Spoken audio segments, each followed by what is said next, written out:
opérations clandestines de la France. On a quelques points de comparaison, CIA américaine, MI6 anglais, les services russes, le Mossad. Qu'est-ce qui est comparable ? D'abord, bonsoir, très heureux de vous accueillir ici au siège de la DGSE. Vous avez fait référence en effet à des services qui sont des modèles, des références en termes d'espionnage et de renseignement. Ce qui est comparable, c'est que ce sont de grands services avec des moyens humains, techniques, très importants. Ce qui est comparable également, c'est qu'on parle de pays qui recueillent du renseignement à l'échelle du globe, qui ont donc une vocation universelle ou universaliste, comme la France, comme la DGSE. Ensuite, chaque pays fait des choix parfois d'organisation différentes. La France, avec la DGSE, a fait le choix du modèle intégré. Vous êtes ici au sein d'un service qui fait du renseignement humain, de l'espionnage humain, du renseignement technique, pour le compte d'ailleurs de l'ensemble des services de renseignement français, qui conduit aussi les opérations clandestines de la France, là où d'autres pays, d'autres services sont organisés de manière plus cloisonnée. La gravité des menaces commande les moyens donnés. Est-ce qu'il est vrai que depuis le premier quinquennat d'Emmanuel Macron, les moyens de la DGSE, alors il y a une partie secrète, mais il y a une part qui ne l'est pas, les moyens ont été fortement augmentés? Oui, absolument. Les moyens de la DGSE depuis 2017, mais les moyens des services de renseignement en général. Vous savez, j'ai été patron de la DGSI, le service intérieur, pendant 5 ans, plus 1000 fonctionnaires supplémentaires depuis le début du quinquennat, plus 1100 à la DGSE depuis 2017, dans le cadre des 2 lois de programmation militaire, et encore 500 recrutements à faire d'ici la fin de cette loi de programmation militaire portée par le ministre des Armées. Ça veut dire quoi? Si on cumule tout, les agents, les officiers traitants, les correspondants, les sources, ce qui est public, ce qui n'est pas public, etc., l'ordre de grandeur des membres de la DGSE, c'est combien de milliers de personnes? L'ordre de grandeur des agents directement employés par la DGSE, c'est un peu plus de 7500 personnes, service action compris. Vous comprendrez que je ne rentre pas dans le détail de ce qui relève de nos effecteurs, de nos sources, qui par définition sont le chiffre et le domaine le plus sensible et le plus classifié. Mais un peu plus de 7500 personnes aujourd'hui. Alors, nous sommes ici dans la salle de commandement de la DGSE, c'est le lieu central dans ce quartier secret. On est dans une sorte de quartier de Paris entièrement fermé. Il y a une table qui est autour de nous, où vous siégez, je crois, là. C'est ça? Absolument, j'ai mes habitudes ici. Et chaque directorat, comme on dit dans d'autres maisons, chaque directeur est là. Comment est-ce qu'on manie le secret? Est-ce que vous avez la certitude, alors là, c'est mon émission de télévision, mais quand vous fermez les écoutilles, est-ce que vous avez la certitude que personne ne vous entend ici? Que personne ne nous entend? Nous en avons évidemment la certitude, et c'est une salle, comme beaucoup de salles de la DGSE, qui régulièrement fait l'objet dans notre jargon de ce qu'on appelle un dépoussiérage, c'est-à-dire de mesures de sécurité pour garantir que ce qui se passe ici ne peut pas être entendu de l'extérieur. Je ne vais pas rentrer dans le détail, il n'y a pas un téléphone qui rentre ici. Moi j'ai dû laisser mon téléphone, c'est un traumatisme pour moi, je vous avoue. Voilà, on voit ici l'interdiction des téléphones. C'est parfois assez salutaire de se priver de son téléphone quelques minutes. Pourquoi au fond? Expliquez-nous la technique. On va entrer dans cet entretien aussi dans des aspects techniques, parce qu'il n'y a pas que l'actualité forte, il y a aussi des aspects techniques. Quel est le risque si quelqu'un emmène son téléphone ici? Le téléphone est évidemment un outil, un compagnon du quotidien pour l'ensemble des Français. C'est aussi un formidable outil d'espionnage. Aujourd'hui, il n'y a pas un téléphone, il n'y a pas une application, à part celle évidemment développée par les services et pour les services. Mais il n'y a pas une application qui ne peut pas faire l'objet de mesures de piégeage, et parfois de mesures de piégeage sans que l'utilisateur s'en rende compte. C'est pour cela que nous sommes amenés à prendre des mesures aussi strictes. Question naïve, je suis sûr que ça intéressera beaucoup de celles et ceux qui nous écoutent là. Est-ce qu'il y a des messageries plus sûres que d'autres? Vous savez, il y a tellement de fantasmes, on dit ah non, il faut aller sur WhatsApp, non, il faut aller sur Telegram, etc. Est-ce qu'il y a des degrés? D'abord, le principe, c'est que selon la sensibilité de l'information que vous voulez partager, vous adaptez le mode de communication. Il n'est pas rare que lorsque je dois échanger avec des autorités politiques, parfois avec des homologues, nous privilégions le contact à la voix, que je me déplace ou qu'elle se déplace en France. Pour les raisons les plus secrètes, on dit que c'est le seul degré de secret absolu, c'est ça? C'est la voix. C'est la voix. Il n'y a pas de trace écrite, pas d'utilisation d'outils informatiques ou numériques. Ensuite, il y a, deuxième niveau, des outils maison développés par et pour les services. Et puis le troisième niveau, c'est évidemment les messageries commerciales grand public. Les Français qui s'intéressent, les Françaises peuvent aller sur le site de l'Agence de sécurité informatique pour voir un petit peu le comparatif. Il y a 2 éléments. Quelles sont les messageries qui stockent des métadonnées sur l'utilisateur, et il y a une gradation. Et puis quelles sont les messageries qui stockent les données sur le territoire national et qui sont dans ces cas-là homologuées. Il y en a un certain nombre qui sont recommandés pour cela. Vous êtes sans doute un des hommes les plus renseignés du monde et de France. DGSI, puis DGSE, renseignement intérieur, puis renseignement extérieur. Cette année où tous les renseignements, y compris les plus secrets, vont à vous, est-ce qu'il y a une part qui est uniquement orale, c'est-à-dire est-ce qu'il y a une part de secret qui est partagée seulement oralement, en clair, par vous, avec le président de la République ? Il peut arriver en effet que j'ai des échanges dans un conclave singulier avec le président de la République, avec mon ministre de tutelle ou avec un homologue étranger. En effet, ça peut arriver. Donc il y a une part de secret qui n'est qu'à vous, qu'à 2 ou 3 têtes. Ça peut en effet arriver pour les affaires les plus sensibles, même si j'insiste ici sur le fait que mon activité, comme celle de tous les serviteurs de l'État, des directeurs de l'État, est soumise à une loi nationale, qui est la loi sur les archives. Tout ce que j'écris, tout ce que j'échange est soumis à un archivage, avec des règles bien sûr de classification. Ça sera ouvert dans combien de temps ? 50 ans, oui, le délai de droit commun. Monsieur le directeur général, parlons des dangers que la France voit comme les plus immédiats. Un des plus actuels, c'est la Russie. Le président de la République a dit « menace existentielle ». Le secrétaire général de l'OTAN, Rutte, va très loin en estimant qu'elle pourrait s'en prendre à l'OTAN. Est-ce que ça correspond aux renseignements que vous recoupez ?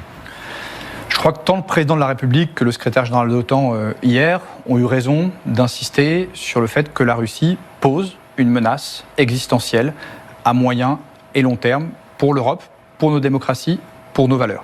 Et si vous le permettez, puisque j'ai un tout petit peu de temps, distinguer ce qui relève du renseignement, de l'analyse ou du temps de préparation. Aujourd'hui, je crois qu'aucun service dans le monde n'est capable de dire que Vladimir Poutine attaquera tel pays au moyen de tel plan, tel jour, à telle heure. C'est évidemment beaucoup trop tôt. Néanmoins, lorsqu'on regarde le cercle idéologique qui entoure le président Poutine, lorsqu'on analyse, et aujourd'hui les mots ont un sens, les mots des dirigeants, singulièrement des régimes autocratiques, ont un sens. Quand on regarde l'idéologie qui fonde aujourd'hui la politique étrangère du président Poutine, quelle est-elle ? Très rapidement, 2 éléments.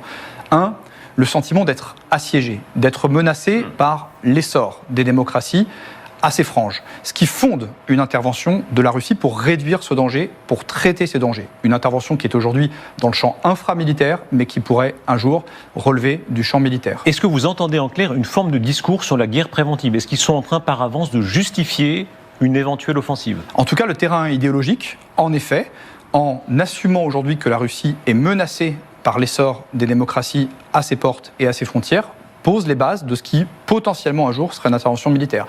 Et le deuxième élément, là aussi, très clair et très assumé dans les discours de ces idéologues et du président Poutine, c'est une forme de nostalgie de l'Empire russe. Les idéologues auprès de lui indiquent et régulièrement que la Russie sera empire ou ne sera pas, ce qui là aussi pose les bases idéologiques, conceptuelles d'une action qui un jour peut-être sera militaire. Et c'est ce qui justifie que la France, avec ses partenaires de l'OTAN, s'y prépare sans céder à la peur, mais en s'y préparant très sérieusement. Jusqu'où va cette volonté de reconquête ? Est-ce que c'est seulement reconstituer l'Empire là où ils étaient, ou est-ce que c'est attaquer potentiellement l'OTAN ? Le scénario asymétrique, où ils attaqueraient un point faible ou relativement faible comme les pays baltes, est-ce qu'il existe pour vous ? Ce sont des scénarios auxquels, en tout cas, il faut se préparer quand on voit ce soubassement idéologique auquel non seulement le président Poutine et ses équipes préparent les populations, mais auxquels ils croient profondément.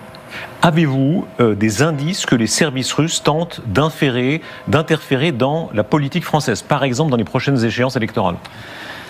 La menace russe fait l'objet de vastes discussions. Et je comprends pourquoi elle fait l'objet de vastes discussions. Vous savez, on en parlera peut-être tout à l'heure, il y a des menaces qui se voient, il y a des menaces qui font des morts, il y a des menaces qui tuent. Je pense au terrorisme islamiste, par exemple. Et puis, il y a des menaces beaucoup plus diffuses, beaucoup plus discrètes, mais qui n'en sont pas moins dangereuses et pas moins insidieuses. Et oui, il a été démontré que la Russie, aujourd'hui, développe des lignes d'action sur lesquelles nous pourrions revenir dans le champ informationnel, dans le champ cyber, dans le champ de l'ingérence, de l'espionnage, avec des actions cinétiques aussi sur notre sol. Quel est le pas d'après, pardon ? On se souvient qu'à l'époque du KGB, ils allaient très loin. Ils donnaient du cash, notamment au Parti communiste français de l'époque, pas le Parti communiste d'aujourd'hui. Voilà. Aujourd'hui, quel est le pas d'après s'ils veulent se mêler, par exemple, des élections, y compris des élections présidentielles ? D'abord, avant le pas d'après, il y a le pas que nous connaissons aujourd'hui. Et pour répondre à votre question, oui, la Russie interfère dans des élections chez certains de nos partenaires à l'est de l'Europe. Mais lorsque la Russie, par une action informationnelle déterminée, sape, affaiblit la confiance que nos concitoyens peuvent avoir dans notre démocratie, à l'intérieur de nos frontières ou à l'extérieur, c'est déjà une ligne d'action extrêmement agressive. Donnez-nous un exemple, pardon. On a en tête quelques exemples, alors qui parfois sont très sérieux, parfois ont l'air un peu pieds nickelés, des espèces de tags, des opérations avec des faux cercueils qui sont mis au bas de la tour Eiffel, etc. Est-ce que ça va plus loin que ça ? D'abord, vous savez, ces opérations dites pieds nickelés sont graves. on a des services de renseignement étrangers qui payent des effecteurs pour agir sur le territoire national, pour monter des opérations fausses de toutes pièces et les amplifier. Et quand vous regardez ensuite la manière, et je les comprends, dont un certain nombre de nos concitoyens sont sensibles ensuite à ces narratifs. Vous savez par exemple qu'une part importante de la population française pense que la France est présente militairement en Ukraine, parce que c'est le narratif que la Russie pousse. Donc c'est déjà en effet extrêmement grave. Mais pardon, ça veut dire quoi? Ça veut dire que selon vous, il y a par exemple des trolls, comme on dit maintenant, des gens qui ont qui sont là, quoi, des dizaines, des centaines, des milliers, notamment en Afrique? Bien sûr, des opérations numériques, c'est pas une nouveauté, en France, en Afrique. Moi, depuis que j'ai pris mes fonctions, à au moins 5 ou 6 reprises, j'ai été en situation de prendre la tâche de mes homologues, parfois d'autorités politiques africaines, pour les mettre en garde sur des manœuvres de déstabilisation menées par la Russie. La vraie nouveauté, monsieur Rochebin, de ces derniers mois, c'est que ces opérations numériques s'appuient désormais sur des opérations physiques au sol, c'est-à-dire sur le territoire national. C'est-à-dire, qu'est-ce que vous entendez par là, opération physique? C'est-à-dire des agents russes? C'est-à-dire que non pas des agents russes directement, vous savez que les services, et lorsque j'ai été DGSI, et la DGSI continue aujourd'hui à porter un coup très important au dispositif de renseignement russe, il faut que nos téléspectateurs se rendent compte qu'avant le début de la guerre en Ukraine, c'était près de 80 agents d'espionnage qui étaient présents sur le territoire national. Près de 50 ont été expulsés. C'est plus compliqué pour eux d'agir sur le territoire, donc ils agissent ce qu'on appelle par proxy, en payant, en rémunérant des sources, des opérateurs. C'est extrêmement grave. Est-ce qu'ils achètent beaucoup de gens? Alors, tout le monde achète tout le monde. On sait bien que les Américains achètent des gens, que les monarchies du Golfe tentent d'acheter en tout cas beaucoup de gens et de situations. Est-ce qu'il y a un effort des Russes pour acheter des dirigeants, pour acheter des acteurs politiques notamment? Je serais prudent de ce point de vue-là, puisque les enquêtes que nous avons réalisées, montrées, ont au contraire permis à chaque fois qu'une tentative d'ingérence était démontré d'intervenir et de la faire stopper. Mais qu'il y ait en effet des tentatives russes et certaines affaires récentes, il y a encore 2 ou 3 ans,